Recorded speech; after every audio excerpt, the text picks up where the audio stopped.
What's going on, YouTube? It's your boy Semi Saucin'. This was a video that was actually requested from one of my viewers, so the dynamic is going to be a little different than what I normally do.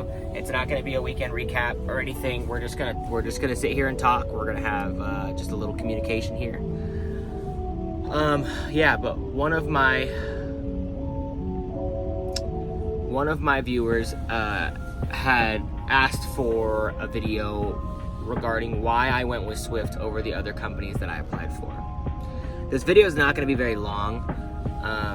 I tried to do as much research as I could, but I'm just going to give you the lowdown on why I ended up going with Swift, what brought me to Swift, and vice versa.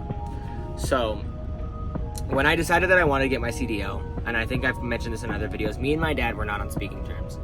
My father is I'm a third generation truck driver. So my grandfather drove, my father currently drives, and he's an owner operator.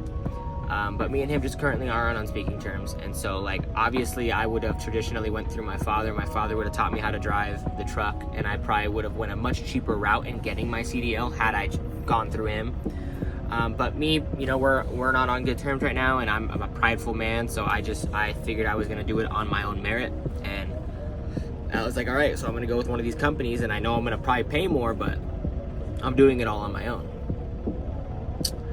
There were 4 companies, I think, that I considered. I applied for Swift, and I applied for Knight, because I knew those were both local. I applied for Prime, and I think the Prime training facility that I would have went to was in, like, Utah, and they would have flown me out to Utah. And then there was Roadmasters. And I was gonna get a grant to go to, like, Roadmasters and not pay out of pocket for anything. It's either Roadmasters or Southwest. One of that, I don't remember which one it was, but there was one that's like, that isn't like a company-based training program. And essentially, I didn't do much research into the companies. I looked into, like, what they were paying, and obviously Swift was advertising their GR pay. And obviously everybody kind of puts their best numbers out there. Every job is gonna bait and switch you. You know what I mean? So they're gonna put all these numbers. Oh, you make $2,000 a week, or oh, you're gonna make 65 cents per mile. And then when you get hired, they're like, oh, well, based off your experience, or oh, those aren't available anymore. Let me put you on this. I've done sales. I know all about the marketing schemes, and just, you gotta get people in the door. That's what they're doing. So I don't really care too much about what they had to offer. In my honest opinion, I didn't really care. I just want to get my CDL, start driving, and then once I start driving, I can kind of see what's out there, you know. And I really wanted to go with Prime, as crazy as it sounded, because I liked their lease program better than Swift's lease program. Because my goal was obviously to be an owner-operator. It's what my dad does. It's what his father did. I'm just trying to follow suit in the family business. But I know that I was looking at, like, and I was doing some comparables on YouTube, and I did look at Prime's program, and they pay you percentage of the load, if I'm not mistaken. And from what I've heard, that is a much more lucrative way to get paid as an owner-operator versus per mile.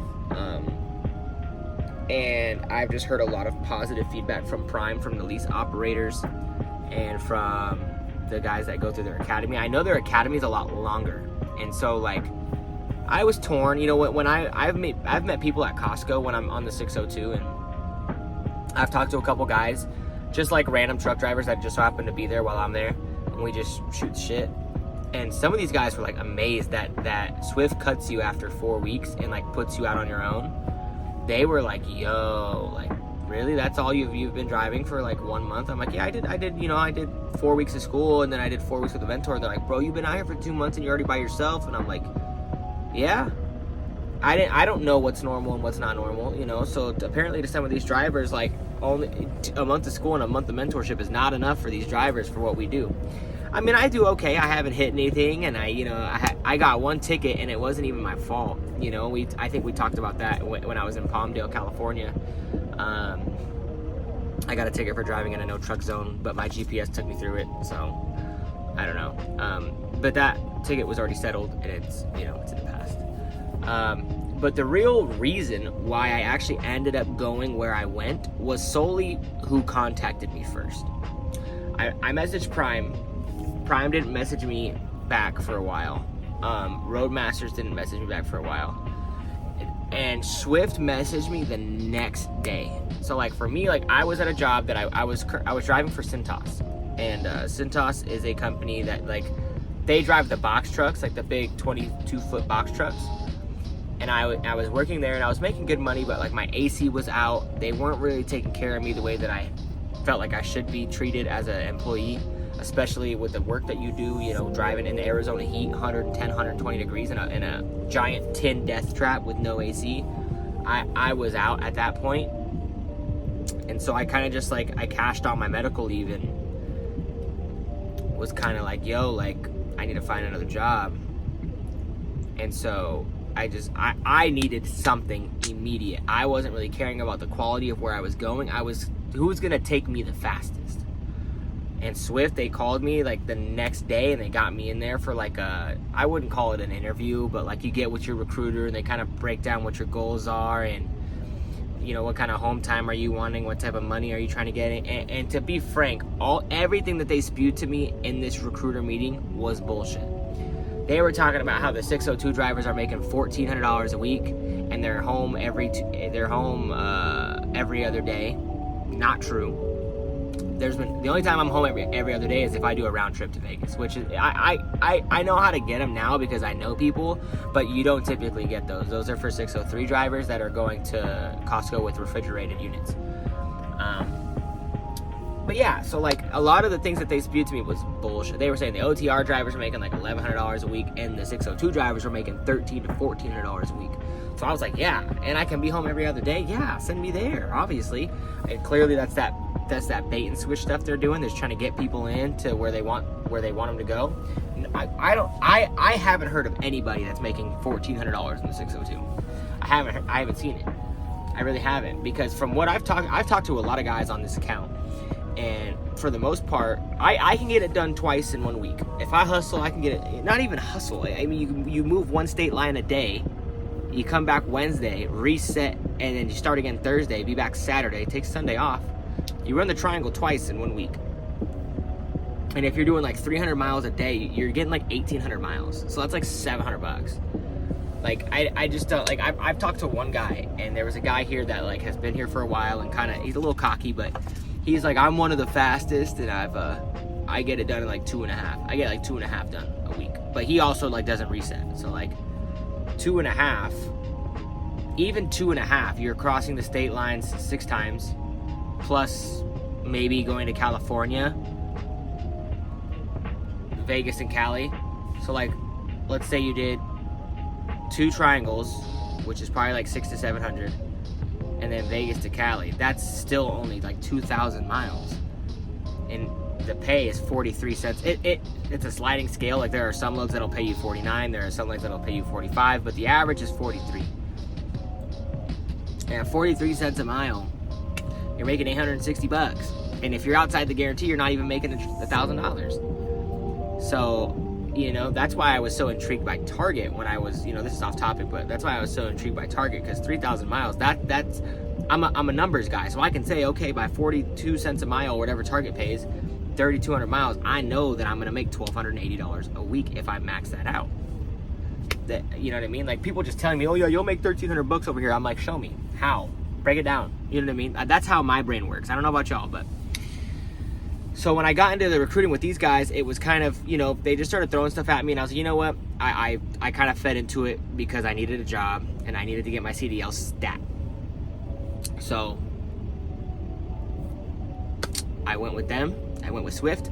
The funny thing about it is that my favorite color is red. I like maroon and like red. It's always been my color growing up. That's why I really wanted to go with night. I'm kind of an idiot, so like I don't really care too much for like what the company has to offer, but like what do their trucks look like? You know? And I ended up going with Swift, and like my first day in school, so like a week after orientate, you know, you go through like your paperwork and all that stuff, and you get your drug screens and stuff, and then you start school. It's so funny because that was my first day of school was when Knight reached out to me. Knight took the longest to reach out to me, and I messaged them and I was like, yo, y'all took forever, because like realistically they were my first pick solely based off the truck's color. if I had to choose, I would have went either with Prime because of their lease program, or I would have went with Night because of the color of their trucks, because I thought they were cool as shit. And they took forever, and I still get emails from them even after I told them that I am with Swift, with their partner company, brother, sister company, whatever you want to call it. And yeah, so I still get emails from them all the time. Maybe I'll have to see what they have to offer now that Swift's playing around. We'll see. I don't know. I don't know what the future holds for me right now. But that is why I went with Swift. I went with Swift because they were the fastest to reach out with me. They were the fastest to reach out to me, and I knew that they had a Swift lease operator program so that I could stay with them in transition to becoming an owner operator. So those were the main things. And again, if they're different for you guys, I don't know. Everybody's motivated by different things. Some people are solely motivated by money. More, if you got kids and a wife, you're probably motivated by home time. Some people are just motivated by like benefits and stuff. So it's very hard to speak to why, and it's hard to judge people for why they make the decisions they make. Because anybody, my father, I heard through the grapevine that my dad heard that I was in Swift, and he had nothing nice to say about it. But in my honest opinion, I really don't give a shit, because I have had the best time with these guys. I felt like their training was enough to get I got past my permit on the second attempt. I got my license on the first try, passed with flying colors. They got enough to get you your license. And yeah, I had issues with my mentor, but I haven't crashed, I haven't killed anybody, I haven't gotten any tickets. So they did a good enough job of getting me out there. So all the naysayers out there, everybody has their own reasons for doing what they do, and if that doesn't pertain to you, that's fine, but you don't always have to vocalize it. I support everybody. As long as you guys are happy with doing what you're doing and you're happy with the decision you make, good for you guys. And I'm gonna wrap that video up, and yeah. So go ahead and like and subscribe. If you guys want to see more videos like this, leave some comments down below. Leave comments about any video that you want me to do, a certain topic you want me to try to touch on, and I'll do my best to make it as informative and as entertaining as possible for you guys. Anything like that. You leave it in the comments. Again, like, subscribe, bell for notifications for when the next video comes out. And I'll be catching you guys in some more videos coming soon. Love, peace, chicken grease, and I'll catch you all in the next one.